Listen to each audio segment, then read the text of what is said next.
I'm no more a European than I'm an Eskimo. I'm English, I'm British, and I'm proud of it, and I'm proud of my country. This is Runnymede, where 800 years ago the monarch recognised the rights and freedoms of the British people and their right to govern themselves.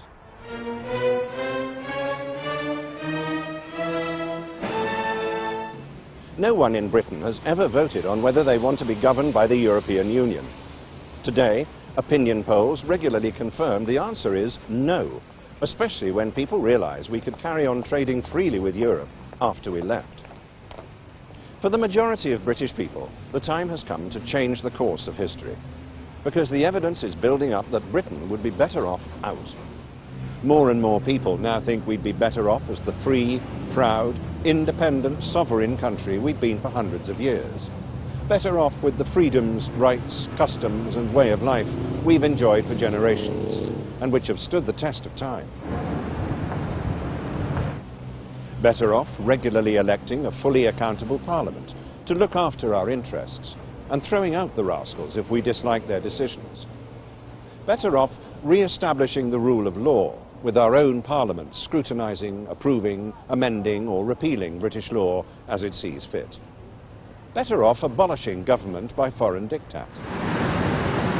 Better off trading freely with the rest of the world, unencumbered by thousands of pointless and costly regulations. Better off spending British taxpayers' money for the benefit of the British people. Better off with full control over our economy, our cash, our assets, our way of doing things. Better off making our own decisions in our own best interests. Better off being what we are, an island off the continent of Europe with a global view of the world. Much better all that than being told how much influence we have in the EU, whilst finding out all the time how little we really have. Being told the EU can be reformed from within, when all the evidence over 30 years says differently. And being told how isolated we'd be, when in reality we find ourselves embarrassingly isolated as a minority of 1 amongst 15, soon to be 25. In truth, we are, and always have been, a British square peg in a European round hole. The world listens when Britain speaks. We contribute significantly on the international stage, and always have done. Our distinctive voice is welcomed in the UN G8 meetings, in NATO, wherever there are big issues to resolve. We are a force for good, a stabilising and civilising influence, strong and compassionate as circumstances demand. Britain is outward-looking, for its size, the world's biggest global trader, a maritime nation, the home of modern parliamentary democracy, where true sovereignty is vested in the people. As a fair-minded, basically honest people, we demand certain minimum standards from our public figures, from our government, and from our civil servants.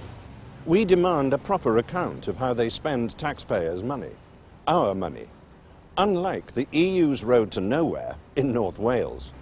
This road was built with European Union money many years ago for local industries. What have we got?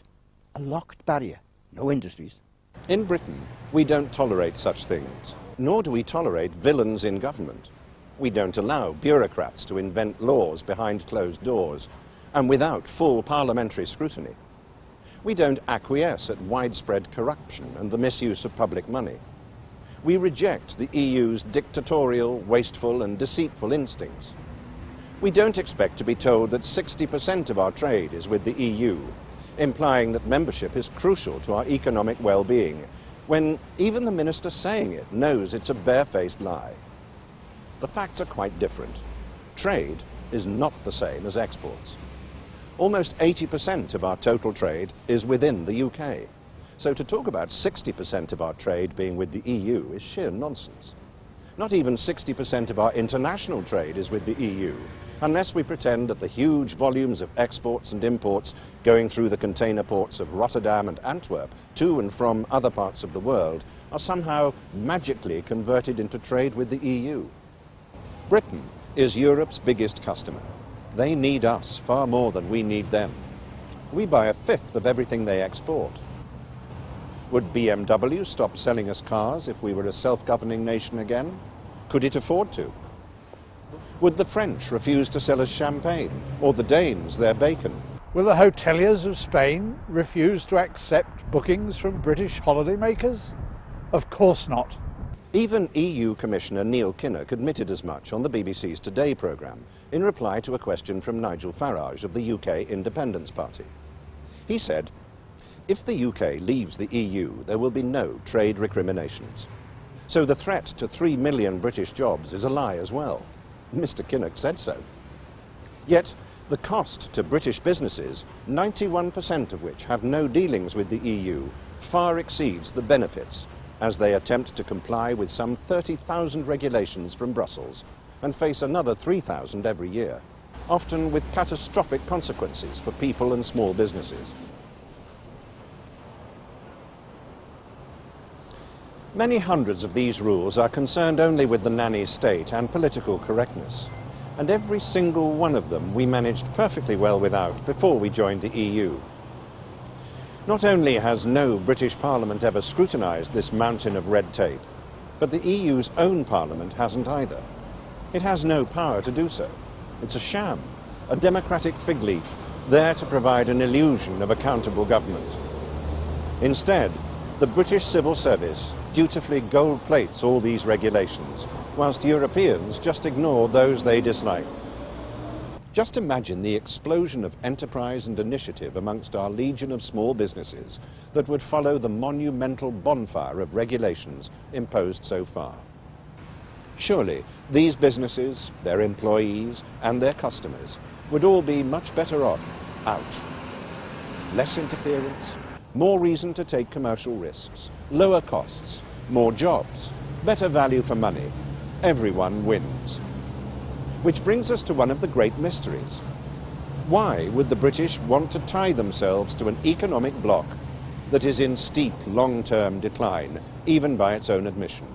The French Institute of International Relations said in a report commissioned by the EU itself and published in May 2003 that the EU's share of world trade will halve over the next 50 years. It went on, the EU will have an ever-decreasing influence. Its chapter in history will draw to a slow but inexorable close. Britain can only be much better off out of such a debilitating nightmare.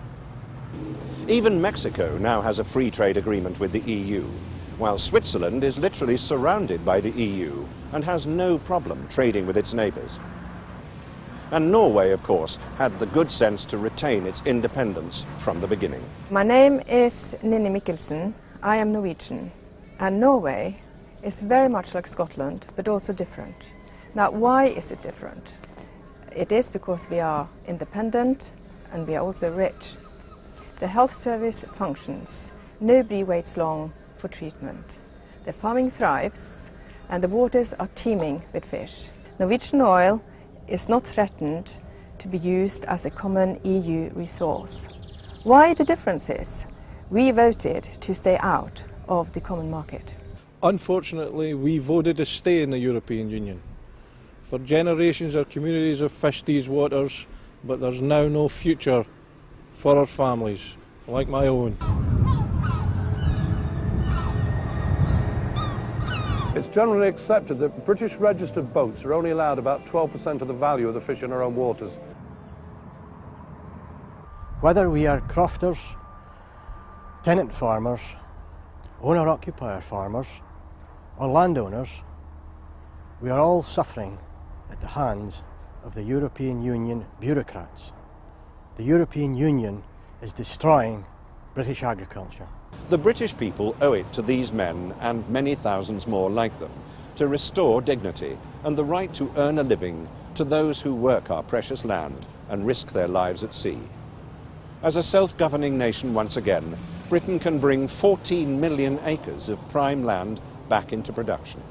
Our farmers will be free again to use the best grasslands in Western Europe to grow the best beef and lamb as they see fit, to use the best soils to grow what they want, how they want, where they want, and without interference.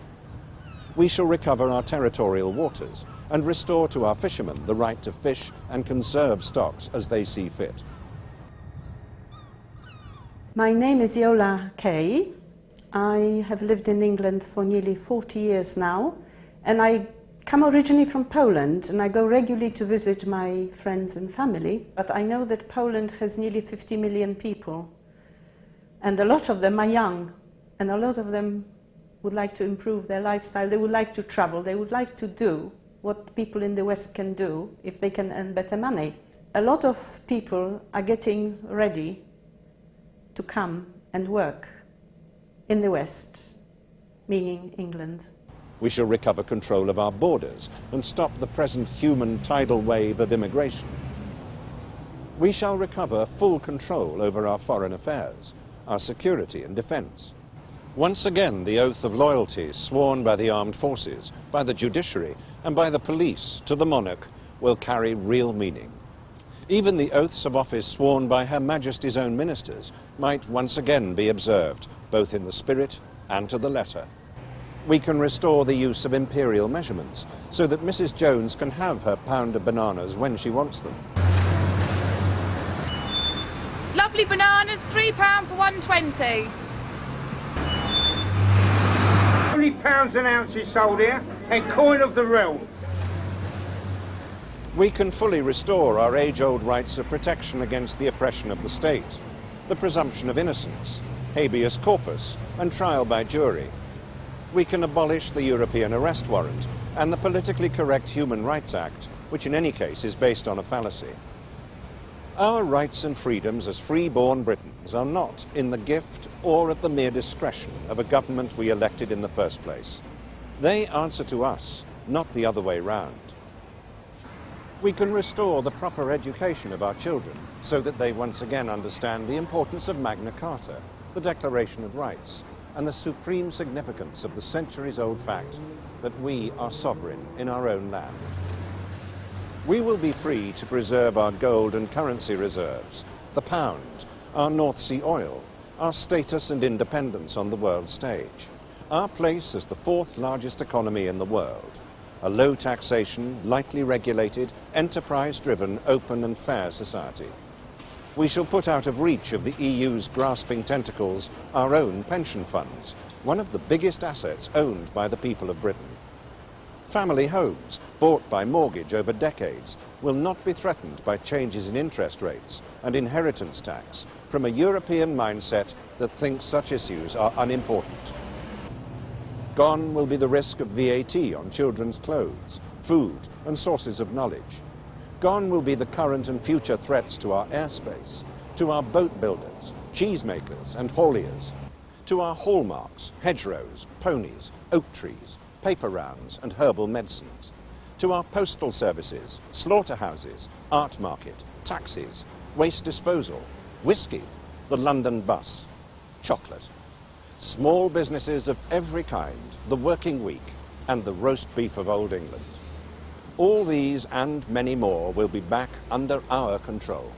We can abolish the EU's expensive, undemocratic, unelected and completely useless regional assemblies, which hold out their begging bowls for some of our money back, and thus let in Brussels to control our local British affairs. We can swiftly end that humiliation and return to British democracy.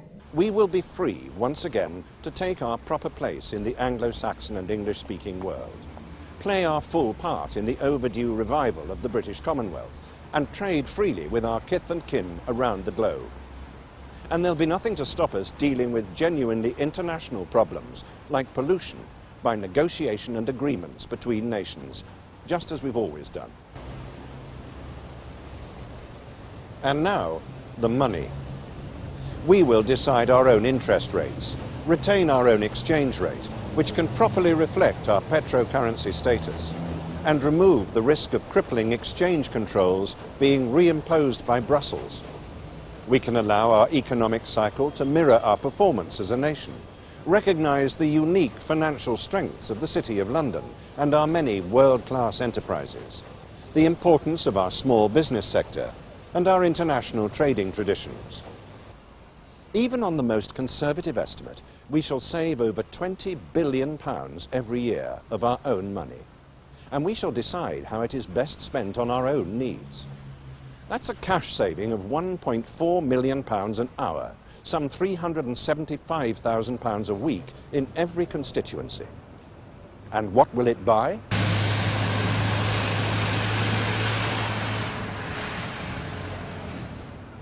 More new hospitals, doctors and nurses than we could ever need. Or more new comprehensive schools and teachers than we could ever need. Or more police than we could ever need.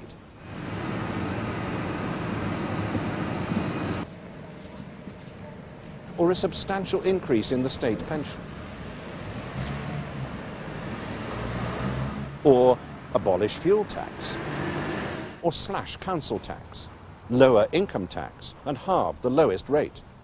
Or more realistically, a sensible combination of these choices made by a government acting in our best interests. And consider who benefits. Our pensioners, small businesses, the sick, the young, our farmers and fishermen, the weak and vulnerable, the dynamic and enterprising, our families, us all. Compare all that with a country offered a mere bauble in return, a tiny saving when we change holiday money abroad.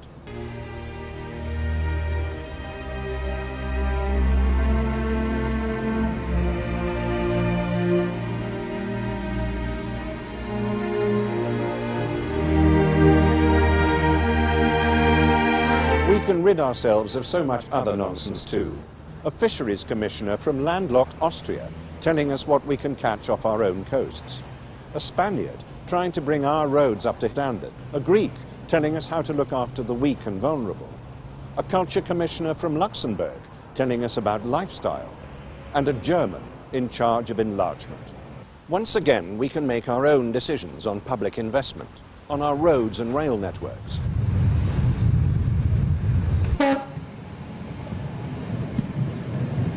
On where and how we incentivize new industries and employment. No longer will such decisions be hampered by interference from Brussels. So where does all this leave us now? According to the International Trade Commission, there are no economic benefits from Britain's membership of the EU, whilst there are enormous costs and corruption is out of control. What's more, no federal structure enforced on disparate peoples has ever succeeded in the long run. So history says the collapse of the EU is inevitable. The only question is, when? We have seen the danger of suppressed dissent in the Middle East, in the USSR, in Yugoslavia and Northern Ireland. And we have seen the power of a people, however small their country, when they're determined not to tolerate the imposition of a foreign government. Václav Havel led Czechoslovakia to freedom against daunting odds and fear of Soviet military might. Tiny Iceland and Gibraltar stand tall and free, largely by willpower. There's no doubt the fourth largest economy in the world can do so too. Europeans cannot be our masters. They're our neighbours. They should be our friends, and they can be again, once we've left their devious system of government by bureaucratic regulation. At home, our elected politicians will once again be fully accountable, and our civil servants back under proper control.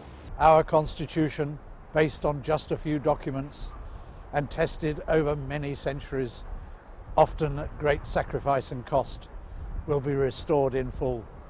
When Napoleon was rampaging all over Europe 200 years ago, William Pitt the Younger said, "We must remember what we have at stake: our property, our liberty, our independence, our existence as a nation, everything dear and valuable this side of the grave."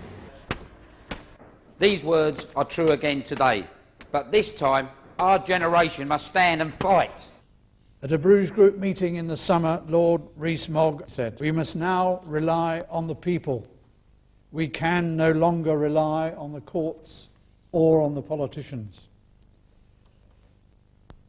UKIP are all you've got, and you are all we need, because together we can and must restore the right of the British people to govern themselves." It's now time for us to have our say. The grassroots are here. I'm part of the grassroots. When we've had our say, then I can get back to the land doing the things I want to. But until then, we have to fight for democracy coming back to the people. We should seek an amicable divorce from the political European Union and its replacement with a genuine free trade agreement, which is what we thought we'd signed up for in the first place. Only one major political party wants Britain to leave the EU, the UK Independence Party. It's also the fastest growing political party in Britain today. To join UKIP today, call 0800 072 7730.